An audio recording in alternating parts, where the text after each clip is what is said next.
हिंदी साहित्य भारती द्वारा आयोजित सम्मान एवं विमर्श सम्मेलन में हिंदी भाषा के प्रचार प्रसार और उसके संरक्षण में उत्कृष्ट योगदान देने वाले संस्थानों और व्यक्तियों को सम्मानित किया गया। कार्यक्रम का शुभारंभ दीप प्रज्वलन और भारत माता के चित्र पर माल्यार्पण के साथ हुआ। इस अवसर पर मुख्य अतिथि के रूप में पूर्व शिक्षा मंत्री एवं हिंदी साहित्य भारती के अंतर्राष्ट्रीय अध्यक्ष रविंद्र शुक्ल उपस्थित रहे।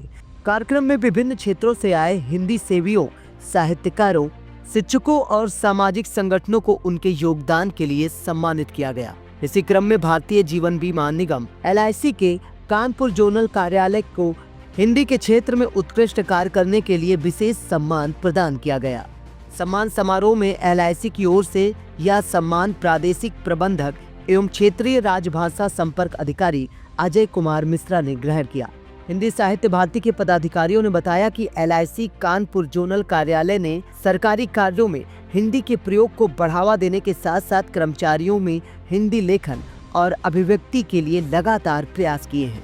कार्यालय में नियमित रूप से हिंदी पखवाड़ा, निबंध लेखन, भाषण प्रतियोगिताएं और हिंदी प्रशिक्षण कार्यक्रम आयोजित किए जाते हैं, जिसमें हिंदी का व्यवहारिक उपयोग बढ़ा है।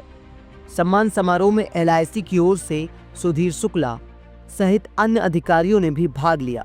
वक्ताओं ने कहा कि सरकारी और निजी संस्थानों को LIC की तरह हिंदी के प्रचार प्रसार में सक्रिय भूमिका निभानी चाहिए ताकि राजभाषा के रूप में हिंदी का गौरव बढ़ सके। कार्यक्रम के अंत में अतिथियों ने हिंदी साहित्य भारती के इस प्रयास की सराहना करते हुए कहा कि इस तरह के आयोजन न केवल भाषा प्रेम को प्रोत्साहित करते हैं बल्कि समाज को अपनी सांस्कृतिक जड़ों से जोड़ने का भी कार्य करते हैं। से अगर देखें तो प्रमुख रूप से कार्य करने वाली संस्था कोई है तो भारतीय जीवन बीमा निगम जी, जिसके लाखों कार्यकर्ता जी फील्ड से लेकर के आप दफ्तरों से लेकर हर जगह कार्य करता है जी। हिंदी साहित्य में भारतीय जीवन निगम का क्या हमारे भारतीय जीवन निगम का पहला उद्देश्य ये है हर व्यक्ति से जुड़ने के लिए राष्ट्रीय भाषा का अत्यंत आवश्यक होता है। संप्रेषण करना, अपने भावों को बताना, अपनी बात को बताना।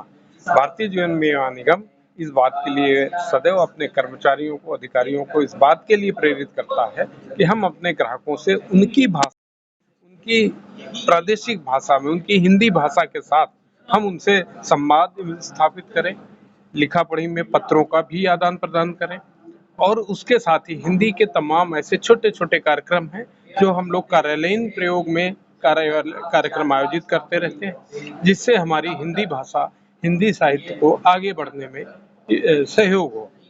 अच्छा, ऐसे कौन से कारण हैं जी? हम हिंदुस्तान में रहते हैं जी, देश हमारा हिंदुस्तान जी, यहाँ की मुख्य भाषा संस्कृत और हिंदी है जी। इसके बावजूद भी हिंदी को दूसरा दर्जा क्यों माना जाता है? इसका कारण पहले हमारी भाषा हिंदी ही मूल रूप से है, मातृभाषा हमारी हिंदी है।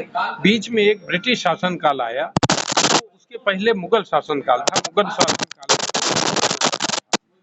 संस्कृत हमारी देवनागरी मूल भाषा है और इसी से सभी भाषाएं कहीं ना कहीं जुड़ी हैं। जब हम अपनी मातृभाषा हिंदी को, देवनागरी भाषा को अध्ययन करते हैं तो पाते हैं कि इसी के शब्द उर्दू में हैं, इसी के शब्द अंग्रेजी में हैं और हम अपनी भाषा को पीछे करके, चूंकि ब्रिटिश शासन काल में हमारे पास अंग्रेजी का, उर्दू का उपयोग करना पड़ा।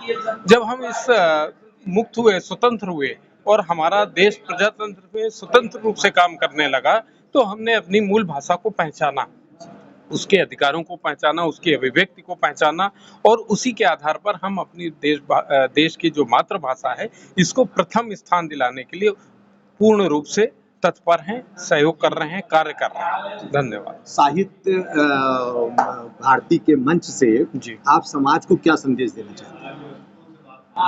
ये जो हमारा साहित्यिक मंच है ये एक 37 देशों में कार्य कर रहा है। प्रचार प्रसार इसका बहुत तेजी से चल रहा है और ये केवल अपने स्वधर्म और हिंदी की जो बोलचाल की भाषा है इसी को आगे बढ़ाने के लिए आगे बढ़ता है और इसके जो कार्यक्रम हैं और जो इसके तरीके हैं वो हिंदी भाषा को भी कहीं ना कहीं आगे बढ़ाने में सहयोग कर रहे हैं।